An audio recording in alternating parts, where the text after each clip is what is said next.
Or we call it podcast. Like a paw. Pawcats. Pawcast. Just throw them together. Warriors Podcast. That's awful. Warning. This podcast includes animals that just refuse to remain silent while I record my videos. Viewer discretion is advised. But for now, you're Cat Flower. You just and ramble. Do not have an intro. No. But you can go ahead and introduce yourself and your experience with warriors. Oh, okay. I don't know. I was about to say I don't know my name, but I know my name. I'm just like, I don't know what I would call myself because I don't know what channel I'm going to use or what social media is. But for now, hi, I'm Dane. I've read the first 3 books, or 3 arcs of Warriors. First 3 books. I've read the first 3 all the way through, the first 2 several times, and the third at least twice. My favorite character is Longtail and Mousefur. Longtail and Mousefur are my 2 favorites. Do you ship them? No. They're Ace and Arrow. They have solidarity. I read several super editions. I read a little bit of Dawn of the Clans and a little bit of Arc 4 and of Arc 5, but not much of them. So I know like some of the main like plot points and things of them. I've watched a lot of like Warriors MAPs and like analysis and stuff like that. And you hear me ramble a lot. Yes, and I hear you ramble a lot. Oh, yeah, so I've read some of the super editions. Like, specifically, I've read Firestars, Quest, Blue Stars, Prophecy. I read Crooked Stars, Promise, Tall Stars, Revenge. Oh my god, Miko, you can't crunch this close to the mic. This is going to be a problem either way. Either you're going to have him whining or... we're just going to have Miko part of this situation. He hasn't read any of them. Yeah. I'm trying to think. I feel like I've read fan. more. I've read several of the manga edition things. Like I've read Scourges and I've read the Gray Stripe stuff and the Sasha stuff that you showed me. I've read Souls manga. More, I'm sure, that I can't remember. I've read a good chunk. Out of like the 100 books or whatever they have now of Warriors, I've read like half, I would say. Maybe less. I'm Cat Flower and these books own me. You've read every single one and you cry every single time. Yes! I've stopped enjoying reading them since like Arc 4, but I still do it anyway. Well, I stopped purely enjoying them. Now I enjoy them for very different reasons. Mm-hmm. Sometimes they are genuinely good though, but it's always more of a shock rather than an expectation at this point. Yeah, and we did start reading them when we were like... 8. 8 was when I Jesus. read book 1. I think I was like 11 or 12. Yeah, because it was after we met. We hadn't met yet when I was 8. Crazy stuff. Wild time. Yeah. I would just get the newest book and all you poor kids, and I would just pass it around the circle. And it would eventually get back to me all tattered. And there was that one time where you dropped, I believe it was Midnight in the puddle. Oh, yeah! I have a new copy of Midnight if you want it. I have a new copy of Midnight, too. What are your favorite books? My favorites? Yeah. I mean, I like a lot of the super editions. I tend to like the super editions more than I like the main series. Well, yeah, because they just focus so much more on like a whole character arc as opposed to like you have having more of your 7 POVs, your vectors of stories. Oh my god, yeah. So they usually don't even have anything. And then that's an interesting. The 3 characters of this arc. By the way, we're talking about Darkness Within and that's spoilers book ahead. 4 of the Broken Code. Yeah. Okay. That I still haven't read, and I'm not planning to. At least at this point in time. Instead, you just have to listen to me talk about it. Exactly. In grave detail. I'm so excited. Because I will. About. I have a lot of things I'm mad about, a lot of things I'm happy about, or a lot of things I'm confused about. So. Well, I assumed the confusion, but the happiness is exciting. Well, I feel like I'm skeptically hopeful for the next 2 books. I'm like so excited about. I just want to know what happens with Squirrel Flight. But and continue with your introduction stuff. Oh, also, I mean, Jay Feather was my favorite character, but his, they had that lovely thing where one person did a really good job writing the character, and then a bunch of different authors come in and then destroy it. Yeah. And that has very much so happened to Jay Feather. He's not. I hate him. Well, because he became like. Well, like he went literally from a character that was StarClan's actually not that powerful, but I mean, I guess we can respect our dead people anyway, but we shouldn't worship them. But now to he's literally like being like a devout. StarClan. Oh, I'm sorry, that's a bad word. StarClan ho. StarClan ho. It's StarClan's ho. And yeah, no, especially like with this whole thing where they won't shut up about how great StarClan is, and StarClan's not really that. Yeah.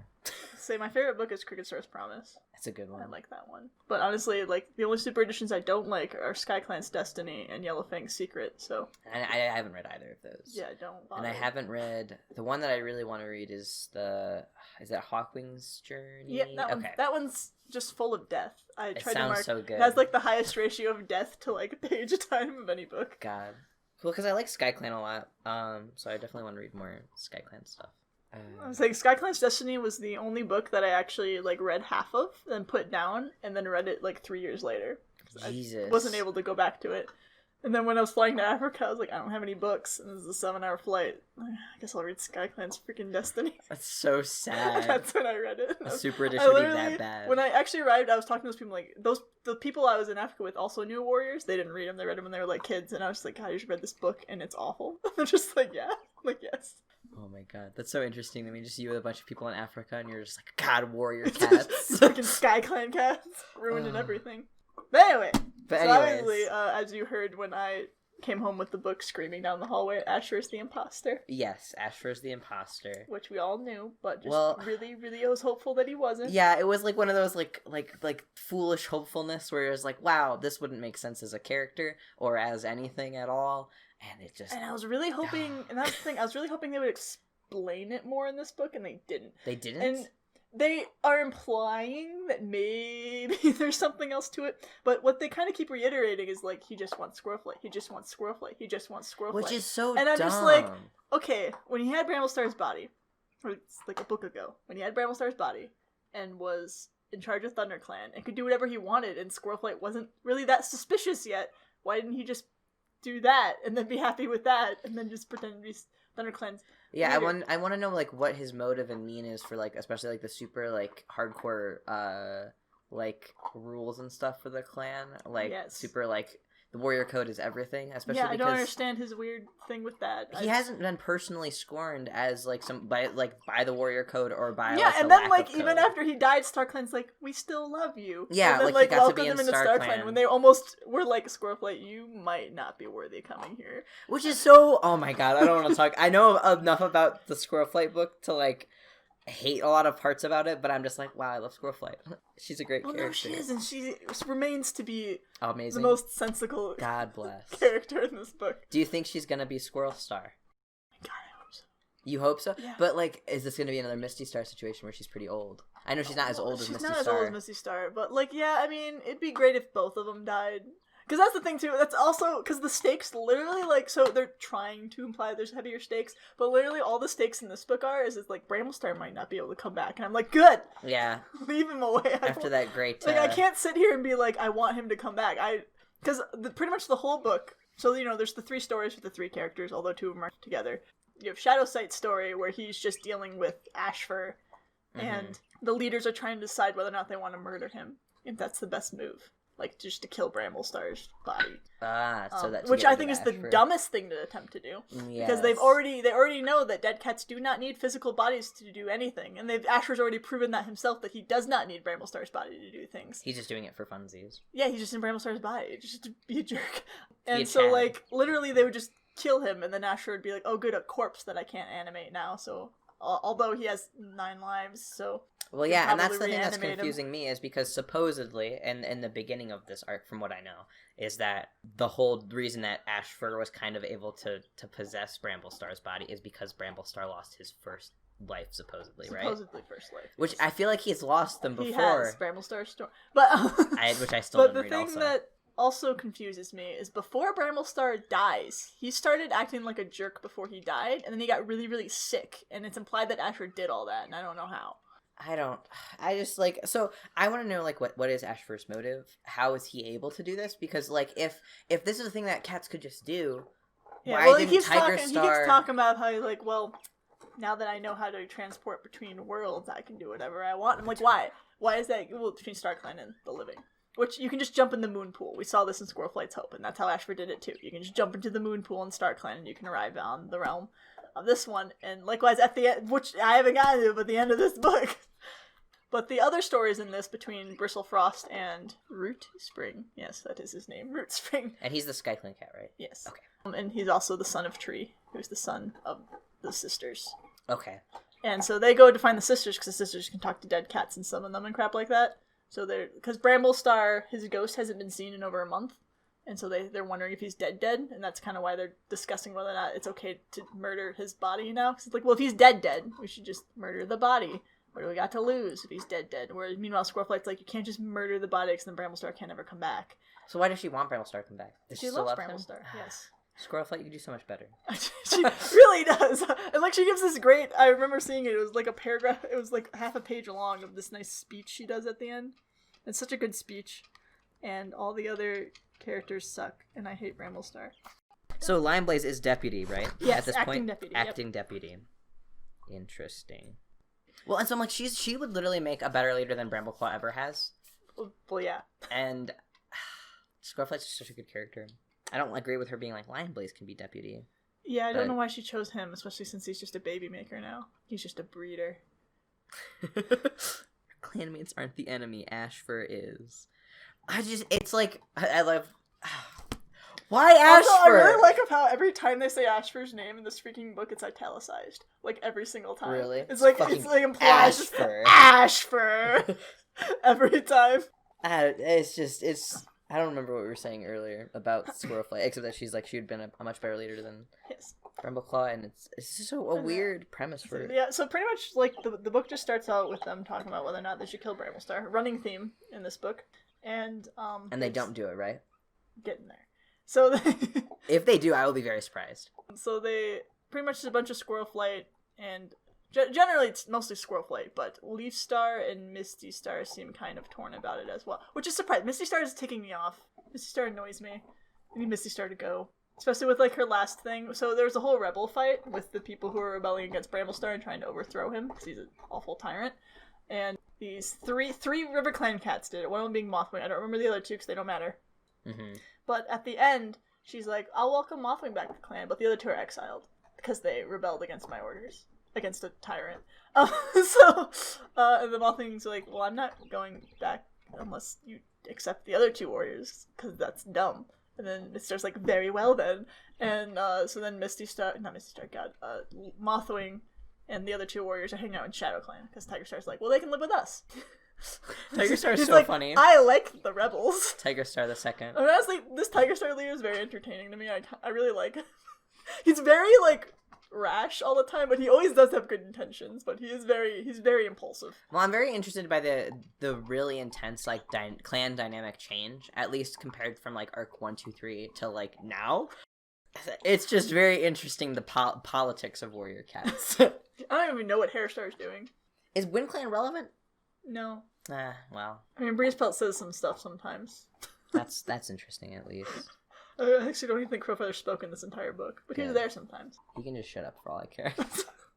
And eventually they decide to go find the sisters and talk to them to do a ritual ceremony. So do the sisters like at least Squirrelflight? Yes, they like Squirrelflight and they like Leafstar. Okay. They don't like Bramblestar very much. Good. Bramblestar's kind of a jerk. And so they go to find the sisters. When did the sisters come in these books? It was only in Squirrelflight's Hope. So that was before this arc started. Okay, and have they been Hey, relevant? Miko, you can't bang the bone against the table that's holding the microphone. Have they been relevant this whole arc? They've been mentioned. But have they never really had No, they haven't appeared. This is their first time appearing actually in the main series. Okay. So, this is the whole freaking thing. And I'm hoping that this is going to go in the direction that it seems to be implying. But of course there's freaking Root Spring and Bristlefrost love each other. One's a Thunder Clan cat, one's a Sky Clan cat. Are you serious? Yes. And what's really annoying about this one too is that, like, even though Bristlefrost is about the same age as Root Spring, only a little bit older, she became a warrior really, really young. And he, like, had an embarrassing crush on her as, like, an apprentice, and everyone knew it and made fun of him for it. And he was really weird to her. And she's like, you're a creep, get away from me. And then, like, literally in this book, she's like, ooh, woo, his shoulders are so strong and his head is so broad. Okay. Because he's an adult now. Wow. Literally his personality, he's become a little bit more competent since he was little, but his personality hasn't changed at all, so I find it very funny that she was very much so like, this guy's a freak, too. I want to make out with his face right now, all the time, constantly. But then they had this whole conversation where they're like, Bristlefrost is like, well, I can't leave ThunderClan to join you. And he's like, well, I can't leave SkyClan to join you. So they're like, I guess we can't be together. And I'm hoping that they will just leave each other alone. But they've said that several times in the book, and then, like, the next chapter, it's back to, like, I want to make out with them. And then they go through the thing, like, oh, we can't be together. And then they're like, oh, but I want, like, oh, no, we can't. No, never mind. And it's that for the entire book. And they're so you get both of their point of view, the whole... Yes. So you get Bristlefrost, so and they're together when they're walking to find the sisters too. So it literally is that for, like, the entire time until they finally find the sisters, and the sisters are like, why don't you guys make out? And they're like, we're warriors and we can't do that. And they're like, oh, why do you warrior cats have boundaries for love? And then they're like, well, it's a little bit more complicated than that. And they're like, yeah, well, we had this one she-cat who fell in love with a Tom, and she was allowed to go with him, and we didn't give him any trash. And then they're like, okay, but, like, what if he wanted to stay in the group with you? Would you let him? You don't let any Toms in your group. And they're like, yeah, but the warrior code is stupid. So at least the sisters aren't just, like, amazing and perfect in every way. No, they definitely are kind of pretentious, but, yeah. I want to shoot Root Spring and Bristlefrost. They're so generic and boring to me. Well, yeah, because they're just having a romance thing. Yes, they're having their forbidden romance. Do they make out in this book or whatever? No, they don't. They touch tails, though. Oh my god, they touch tails. It's like second base. Stop. Oh my god. And they have that, oh, I'm with you, my heart's beating faster. Electricity when our fur touches. Oh my god. The fact that it's another interclan, like, the only reason I'm like, okay, an interclan relationship, sure. I'm like, I just want this to be a lead into destroying the clans. Or can we have a mixing relationship where it's not the main characters? Yeah, like just background characters. Well, that's what the Gray Stripe one was good. Yeah, the Gray Stripe one was a lot more interesting. Also, because it was the first. Yeah, it was the first one that we knew of, and also it ended in tragedy. So you would think that with, like, evil cats being around, it would be enough to be like, hey, let's just calm down our hormones for 2 seconds. But no. Oh, and also, okay, so there's this cat named Spotfur. Spotfur is one of Lion Blaze's children, one of, like, 6 of them, and Stemleaf, her mate, died in the last book, and they were part of the rebels. They were, like, kind of the leaders of the rebels, so he was pretty important. And Spotfur's all depressed about it, and she's also going on that. She was also told to go on the journey to go find the sisters and stuff like that. And would you believe it? She pregnant with his babies, even though he dead. And she has this moment where she's like, this great moment where Bristlefrost is like, aren't you happy now? A part of Stemleaf gets to live on. And she's like, I want to die every day. And I get that. Like, I'm depressed. I don't want children right now. And she gets really mad and tries to kill a hawk. Fails too. Who? Wait, who? She tries to kill a hawk. Oh, a hawk. Yeah, I thought you said someone named Hawk, no. And I was like, who's Hawk? I was, like, so tired. I'm like, who are we talking about now? Then the sisters try to, I guess, somewhat convince her that babies are cool sometimes. And she's like... The sisters seem so funny to me. Yeah, they literally just sleep around with male cats, get pregnant, live in their little group, have the babies, keep the daughters, and send away the sons. And then they talk to dead cats a lot. There's this great part, though, where Tree tells them to go find the cat named Pancakes, because they'll know where the sisters are. And they find these other cats, and they're like, no, Pancakes is gone. We're ham and eggs. How are you? Or is it bacon and eggs? I think it's actually bacon and eggs. Bacon, eggs, and pancakes. Yes. Oh my god. They're like, what stupid names you have. I love it, though. Kitty pets have the best names. They really do. The other thing, too, with these books is they're also, like, the dead cats are so common, especially with the whole fact that the villain is Ashford. And this Ashford is this guy who died forever ago. And, like, now we're worried about Bramblestar dying, but then he'll just be a spirit, and so many cats can see the dead now. And so many cats can even summon the dead so that others can see the dead. I'm like, death seems so... inconsequential. Yeah, So I'm not even that worried about it, because it doesn't Yeah. even seem like it'd be that big of a deal if someone dies anymore. So why don't they just kill Bramblestar's body, then? Because Squirrelflight. Squirrelflight very much so is not okay with this plan. But they do find the sisters, and then weird things happen. They bring the sisters back, and they go through this whole thing where they go through a ritual to summon the spirits. And the spirits come, but they're all, like, in pain and suffering and screeching and just caterwauling in pain. And it's not just warrior cats, it's also just other random spirit cats that have nothing to do with the warriors. They're all just suffering, and only Tree, Root Spring, and then the sisters can see them. And so he looks for Bramblestar, can't find him in the group. The cats are just in pain and they want to die. Firesight, who's been somewhat relevant in this arc. Spiresight is... Who is Spiresight? Spiresight was a cat who lived in a church. That was the one that so from the Tiger Heart yes. Star book. Okay. Yes. And he dies on the way back. But he's still kind of... He's in StarClan, and he's been kind of guiding a lot of things. Okay. But he was there too, kind of like freaking save us type kind of situation. And then Ashfur was just sitting there, like, just laughing at him, as Ashfur apparently does now. And, which, okay, the thing about Ashfur too. So even if Ashfur's only goal, which the only goal they've presented so far is wanting to be a Squirrelflight, so he's torturing all of StarClan. Like, all a bunch of spirit cats, like, torturing them, apparently. How? Like, they're apparently, I don't know how, but they're apparently suffering really horribly right now.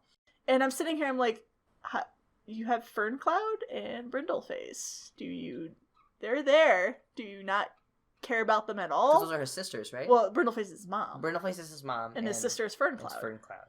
And I feel weird that he seems to be, this isn't even mentioned, like, that he seems like, yeah, he's torturing his family, too. That's weird, and he doesn't seem to care at all. But he is also, this entire time, too, so the whole thing with Shadowsight is a bunchable for Shadowsight. Shadowsight is just a fairly normal medicine, he's a good medicine cat. He medicine cats. He's a good boy. But Mothwing is like, yeah, I think he sucks, though. And so then he tells his dad, like, hey, I think your son sucks at being a medicine cat.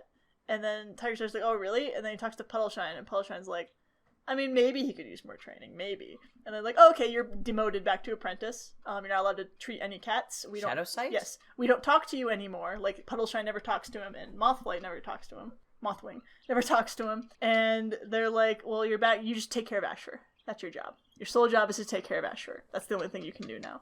We don't trust you to treat cats. Other cats don't trust you to treat them. Did he do anything to... The thing that he did was he was originally, when StarClan was first being, gone, he was having visions. Ashfur was sending him visions. Okay. Because he was the only one that has strong enough visions to actually see what the heck Ashfur was trying to tell him. He thought they were from StarClan and then did what Ashfur told him to do, which resulted in Bramblestar losing his life and Ashfur being able to possess him. So now everyone's like, oh, this is all your fault. Which is a great part where his dad constantly keeps telling him, like, no, nothing's your fault. We don't blame you. No one blames you. And he's like, every time you freaking say that, makes me think a bunch of people blame me, Dad. Because, that's the thing, what do you think about Tiger Star is he's very much so, like, I will murder and die for my children. Like, there's this whole plan cool. In the beginning that Squirrelflight has to make the imposter reveal himself as Ashfur. And does this whole thing where she's like, oh, I'm so glad it's you. I always knew it was you. I just wanted to make sure it was you. And, like, if you had told me sooner, I would have helped you out, Ashfur, and everything like that, and got him to admit that he was, like, Ashfur. And then Ashfur was talking about how he tried to murder Shadowsight a while ago. And then, like, Tiger Star just bursts out of nowhere and, like, punches him right in the face. It's like, you tried to murder my son? And just... I love that. Completely ruins the whole plan there, but... He is he's very impulsive. He can't hold his emotions for 2 seconds. But, so Shadowsight, for all his things, is just going back and talking to Ashfur, and Ashfur saying a bunch of stupid crap to him constantly, like, the clans will never trust you again. You and I are so alike. Type kind of weird stuff, and luckily Shadowsight doesn't buy it for a second, which is nice. Good. I was worried he was going to eventually get worn down, but that did not happen. He still very much so hates Ashfur and wishes he would be dead. Because he just, and, like, the clan keeps, so he's been ordered to take care of Ashfur. And again, it's more along the lines, and he always thinks of it as like, I'm not taking care of Ashfur, I'm taking care of Bramblestar's body. Oh my god, that was the worst feeling in my whole life. I don't know if you're keeping this in, but for the listeners, if they know, or if you keep this, Miko just dragged his slobbery bone right across the sole of my foot, and it was the worst whole feeling I've ever felt. Anyways, continue. Ashfur. What was I saying? Ashfur did what? So Shadowsight was talking about, or Shadowsight is more like, okay, I'm not taking care of Ashfur. I'm not taking care of Ashfur. I'm taking care of Bramblestar's body. But still everyone's like, you're taking care of Ashfur. You're trash. Why are you taking care of Ashfur? Because he was told I'm literally told to. I'm an apprentice now.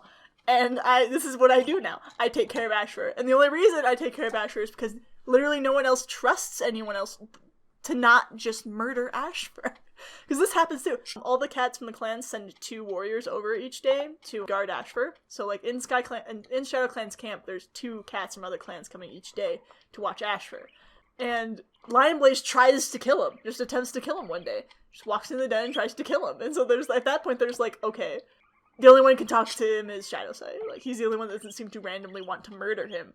Lion Blaze is and so like stupid. they beat up like, and it's so funny too because Asher just keeps provoking them and getting them mad because these cats are impulsive as heck. So just for funsies? And then they beat up Bramblestar's body. And, like, Bramblestar has so many more scars now. Like, they ruined him. That's interesting. Like, he has a slit on his throat now. His ear is cut. He has a bunch of scratches on his face now. All because these cats get mad and they just pummel him. Like, nobody seems to have a problem with Ashfur saying something bad and then just punching him in the face. This is a very interesting, like, circumstance The part that they're in. Again, where Tiger Star's mentioning how much we have to, like, not be impulsive and kill Ashfur, and then Ashfur, like, says something, he's like, oh, and then just punches him and throws him against the wall. He's like, yeah, you want to try that again, punk? Jesus Christ. And Ashfur's just like, bro, this isn't my bot, like, I don't care. It's, like, an interesting thing. Like, I like the idea of this, like, cat that's possessing a body that doesn't care about what happens to the body, that is literally just there to antagonize. Like, that's an interesting character premise. The issue is that it's Ashfur, or freaking Ashfur. Like, it's why? Yeah, why? I was just like, I don't understand why it's Ashfur. I don't care that's Bramblestar that can't come back. Yeah, like, cool, you picked, like, one of the least interesting characters And to... the least liked characters to like, have this situation. Moon Kitty saw to that. Yeah. Well, like, and here's the thing, like, they could have literally done this with, like, Squirrelflight's body instead. Like, and that would have been more intense, because it could have been like, oh, like, maybe she could have been, like, near death, like, the same thing that happened in her book or whatever, but she could have been near death, and then, like, either Ashfur or some cat could possess her, and then it could be, like, this huge dynamic thing, and then it would be like, oh, she doesn't have lives to lose, or, oh, like, there's more at stake for her, even though death means nothing in this book series, there's at least she doesn't have 9 damn lives at this point. It just doesn't make sense. Boy, how creepy would it be if Ashfur possessed Squirrelflight's body and he's all, like, creepy about her. I know, like, it would have been, like, more uncomfortable. Well, that's the thing, too. Like, there's this part where Shadowsight, where Ashfur's talking, is like, Squirrelflight loves me. There's gotta be. She loves me. No, it's fine. And Sparsight's like, and he's like, I won't hurt everyone if Squirrelflight just leaves with me. I'll go be with Squirrelflight forever, and I'm fine with that. And then Spiresight, no, God, why do I keep thinking Spiresight? Shadowsight. Shadowsight. Shadowsight. I was like, who are we talking about? Shadowsight is like, okay, but, like, what if she actually doesn't love you back and doesn't want to go with you? And then he's like, I'm fine with that too. She can just go with me anyway. And I'm like, oh, they're going the creeper route. Yeah, well, like, and Ashfur's always been annoying. And yeah, he's always been very creepy, but I almost feel like it'd still be more realistic for him to continue to dilute himself in thinking Squirrelflight likes him, rather than being like, I don't care if she likes me or not, I just want her. Or, like, for him to be like, oh, well, I can make her love me or something creepy like that. Like... So then we get to the end of the book. Okay. Wait, so what did the sisters do? Did they end up doing anything important? No. They just made those guys show up, and they're even more convinced now that Bramblestar is not around because he didn't show up there. Okay. And that Ashfur, and this is also confirmed that Ashfur can leave Bramblestar's body and walk around. This is something they were worried about because Shadowsight knew he could and told everyone that he could, but they're like, you see visions and you're kind of lame and you're an apprentice now. We don't like you. You see visions as if, like, in Arc 1 and earlier, it wasn't, like, the coolest thing also, ever to have visions. Also, his name is literally Shadowsight because he has visions. Well, he's also named after Spiresight, but, I'm like, why is that a bad thing for him to have visions? Like, it was, like, the coolest thing in Arc 1 and 2. So we get to near the end. After that, they're finally making the decision where they are deciding whether or not they should kill Bramblestar's body, in order to, quote-unquote, kill Ashfur, which, no. And so, they have a gathering, and the leaders vote, and Leafstar, Hairstar, and Tigerstar vote to kill him, and Leafstar? Yes. She was very divided. What actually happened was Misty Star and Squirrelflight went to one side, and then Hairstar and Tigerstar went to one, and Leafstar's, like, standing there, and like, she's the I think this is the best decision, you know, and, like, going over there and being apologetic about it. But because Leafstar's the best leader. She seems cool as heck, and I loved her in Firestar's book. So. And so they decide to go, but then Squirrelflight, you know, leaves and runs to try to go because she apparently, even though she's a leader, she's saying she would accept the decision they made. She's like, LOL, JK, and runs away to go try to steal away Ashfur, you know, Bramblestar's body. And Rootspring and Bristlefrost follow her, and are like, they're not cool with killing Bramblestar's body either. So they're like, we're on your side, Squirrelflight. But they still kind of convince her that, like, hey, he probably dead, though. Like, you kind of need to realize that he probably dead. Which then Shadowsight immediately sees that he's not, because Ashfur lets him speak again. Which Shadowsight does not mention this the moment the cats show up. Which, again, one of the reasons they feel okay with is they're convinced Bramblestar is gone. Gone. And there isn't even, like, a chance that he'll come back. Yeah. So the fact that he doesn't immediately say, oh, by the way, I just saw Bramblestar again. He's clearly still alive. And he says that if we kill his body, he can't come back. He doesn't say that. He just lets them show up and he sits there quietly while they continue talking. And then Ashford escapes. Is it his POV at that time? Yes. Or... So is he, like, having an internal struggle? No, or... he just doesn't mention it. It's just not a thing. Okay. He's literally just listening to them talk, and then he sees Ashford run away. And then Lionblaze is like, you're a freaking idiot, and I hate you. So, Squirrelflight goes to the moon pool to, like, be depressed. So Ashford runs away? Yes. Or... Okay. Squirrelflight's at the moon pool to be depressed. Root Spring goes and follows her, because he wants to tell her that the sisters mentioned that ghosts tend to hang out around their families and stuff like that for a while, as to try to be some type of reconciliation. Like, he still watches you, he still loves you, and it's okay. Type kind of spiel. But then he sees her, he's like, oh wait, she's very depressed. Maybe I shouldn't bother her right now. Okay. And then Ashford shows up at the moon pool. And is like, Squirrelflight, yo ho, I killed your boyf, so you should make out with me now. I loved you throughout all this time. So, doesn't that mean something to you, Squirrelflight, that I've loved you all this time? And we should be together. You can learn to love me. And she's like, No. Thank God. Oh my God. This is like, you killed my boy. And you're a freak. And every time that I learn more about you, I am happier and happier with my decision when I originally rejected you. And he's like, oh, I guess I'll just kill you then. So then... He kills her? No. They start to fight. And then Root Spring's like, ruh-roh, and then jumps in and starts fighting him too, and then Ashford punches him in the face, and he falls down the rocks. There's a lot of punching in the face in this book. I love it. And then he grabs Squirrelflight, drags her into the moon pool, and then dives in the moon pool too, and they disappear. And Root Spring's like, ruh-roh, no one's gonna believe me of what I just saw, but they're gone now. And I think he just dragged them off to the world of the dead. So the moon pool is literally... It's now a portal to StarClan. Why? That's like the most upsetting part of this too, whole because they go thing. into the water, and I kept thinking, I'm like, wouldn't it be funny if they stole a moonstone? Just chuck them into the rocks. Just bangs their head on the rocks, like, let me in. I don't understand, because haven't cats been in the moon pool? Well, no, nobody's before? Been in. I mean, Jay Feather was chucked into it by Breezepelt when he was chucked into it by Breezepelt whenever he was fighting Breezepelt and... Was it Broken Star at that time? Yeah, Broken Star. He was fighting both of them as a blind cat, like a freaking monster. It was awesome, and he was thrown in the moon pool, and nothing happened to him. Oh, and he was also protecting Poppy Frost. Yes. Poppy Frost. So, what do you want to happen next? What do I want to happen next? The arc should just stop. Squirrelflight gets out because it wasn't a portal. That's the dumbest part of this whole thing. And then Spirosite woke up. Oh my god, please. What do you think will happen, though? What do I think? What are your predictions? I mean, they're gonna go into the land of the dead. They're going to... I don't know. I don't know what's gonna happen. Like, cause it's just, they just make up stuff as they go along now. Cause it really feels like none of this is relevant to any previous rules that were set by the books. Well, there's no rules to this damn world now. But what's really funny to me is, again, like, as much as I want to love Mothwing, but she's so annoying in this book. But then when they're like, when they have a couple of these conversations throughout the book, where there's like, listen, we can't be warriors unless there's StarClan. We have to bring StarClan back. And then Mothwing's like, I mean, are we really not warriors if there's no Star? Like, we can still, like, they're like, yeah, what's the end goal if we have no StarClan? They're like, to care about one another and to protect the weak. And there's like, yeah, but what's the point if we don't get to go to StarClan at the end? There's like, to care for each other and protect the weak. Oh, what are you talking about?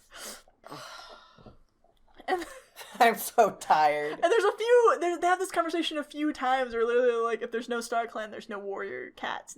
What's the point of following the code if there's no StarClan? And again, and there's always one character who's like, to be nice to each other. Like, is this hard to understand that we are very different from cats regardless of whether or not we have StarClan in our lives?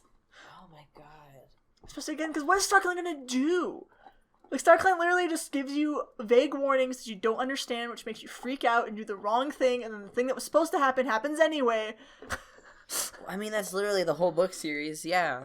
And so then they're just like, but we can't be with... How will we do the incorrect things on a regular basis if we don't have StarClan to mislead us? I'm very confused on what Ashford did. If they don't explain to me what Ashford did and how, I'm going to be very mad. Well, there's so you said that there's hintings towards like something else, kind of bigger than just because they're mentioning like Asher is kind of hinting that he wants something else, and the clans are kind of understanding that now too. They're like, it can't just be Squirrel Flight. There's something else he wants. There's something else he's trying to achieve here. He has plans for these cats. He's intending to do something, he's mocking and saying that he does have plans. He's very specifically torturing Bramblestar, which is weird. I mean, I know he hates Squirrel Flight and wants her to hurt, but he's, specifically mentioned before that he's actually not mad at Bramblestar. He's mad at Squirrel Flight. Yeah. But he seems to be torturing Bramblestar in a very specific way. Man, that was the entire of this book. It literally was a whole bunch of Spire Sight, Shadow Sight, taking care of Ashfur telling him we are one and the same. Even though they have, like, literally nothing in common. Yes. He's like, we're both misunderstood outcasts. He's like, shut up, Ashfur. Nobody likes you. Like... Do they have any hunting scenes in this chapter?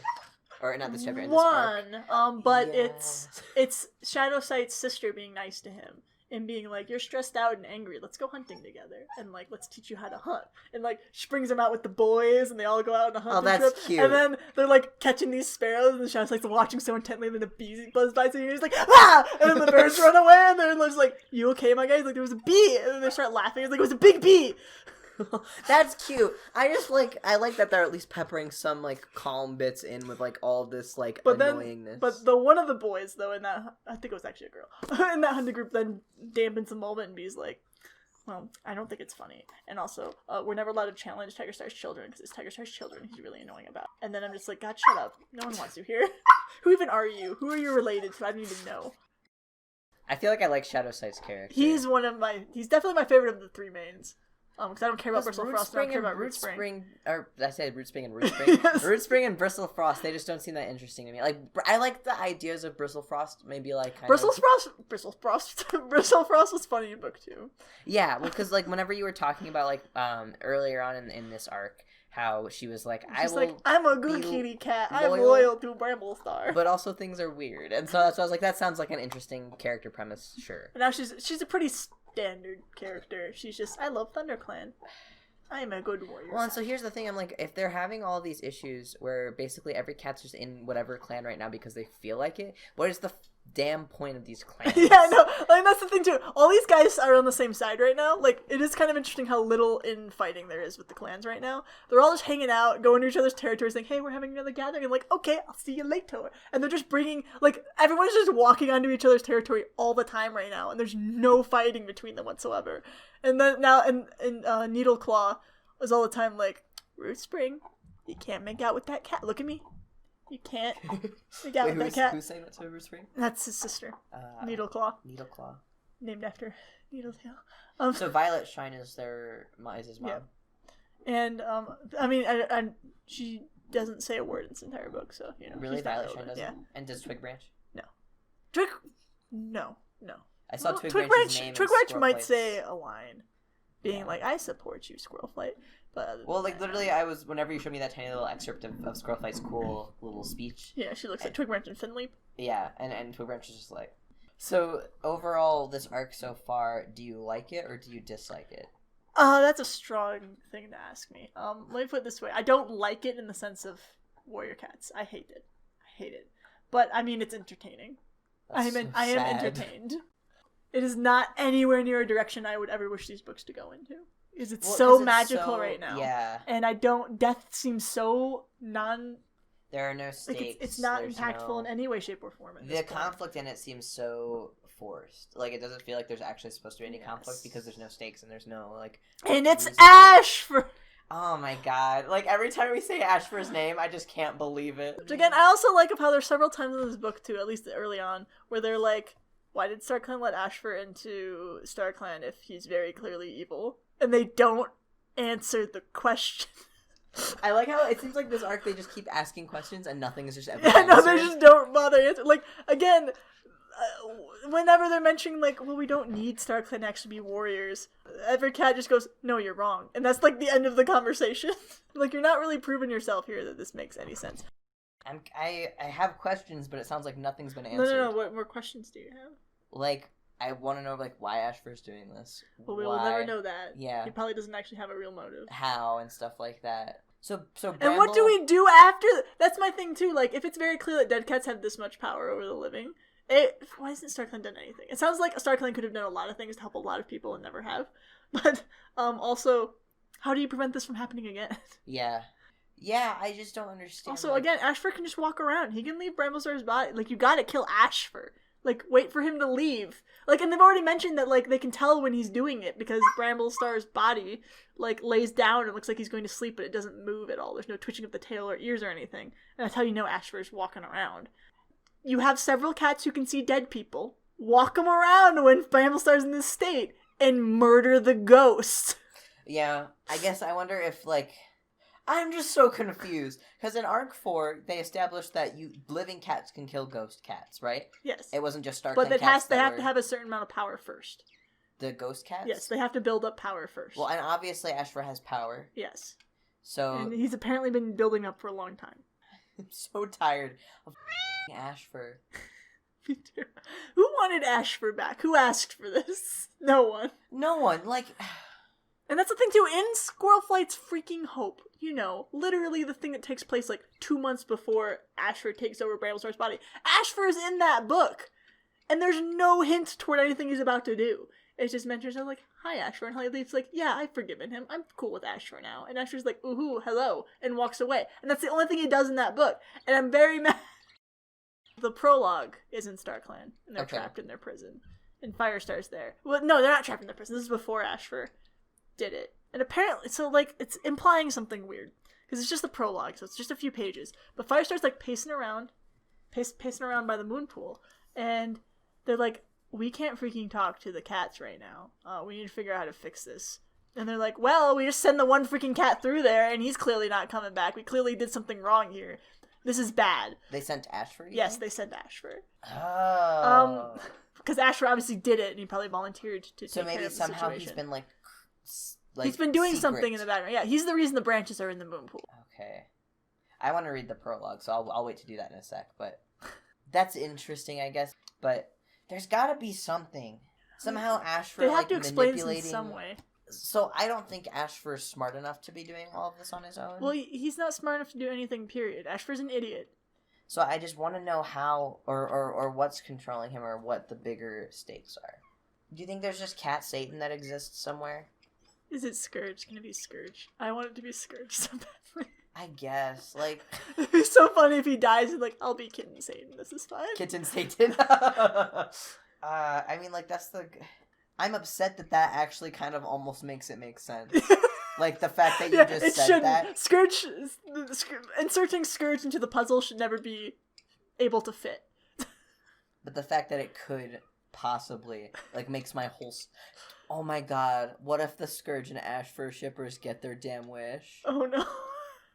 What is Dovewing doing during this whole time? Because is she trying to stop Tiger Star from being stupid, or not really? I don't think Dovewing has said a word in this entire book. That's the other thing.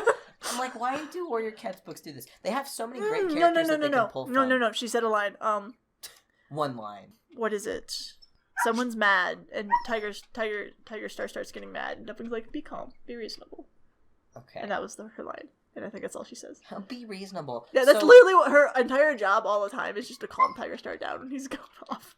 They just have these accessory characters that were main characters for a whole arc, and then there's their usefulness stopped, and now they're just an accessory to tell a cat to calm down, or to just give birth to the next generation. Yeah, and that's your job. You're just a baby maker now. You're just meant to have this cat relate to a cat someone cared about at one point. Sorry, Dovewing, you've had. As much as I don't like Arc 4 because I haven't read that much of it, I read like the first 3 books or so. I do like Dovewing. I think she's an interesting character. Okay. Well, like, I would have always preferred if Hollyleaf had gotten a power instead. Look, give me this. It would have made more sense if it was Hollyleaf. But well, yeah, I guess. I would have accepted evil Hollyleaf. That would have been fine with me. Yeah, I would have accepted evil Hollyleaf too. Although she had her redemption thing. But if she had actually died in that rockfall, yeah, then I would buy it. Yeah. I kind of would have liked it if it was just a new cat. Yeah, I wouldn't have minded if it was some cat and they had to build a whole new story around it. They didn't do that though. Yeah. It's Ashfur. It's freaking Ashfur. I don't know. How do we close this out, Dane? I don't know. I guess I don't know how to close this out. Yeah, neither do I. I guess, you know. If you want to watch more content that's like this or not. Or not! Yeah, no, we can just awkwardly close it. Bye! What? I just about walk back away. Goodbye! Goodbye! If you liked this video and want to see more videos like this, plus many others that aren't, then hit that subscribe button. Thanks for watching, and I'll see you in the next video.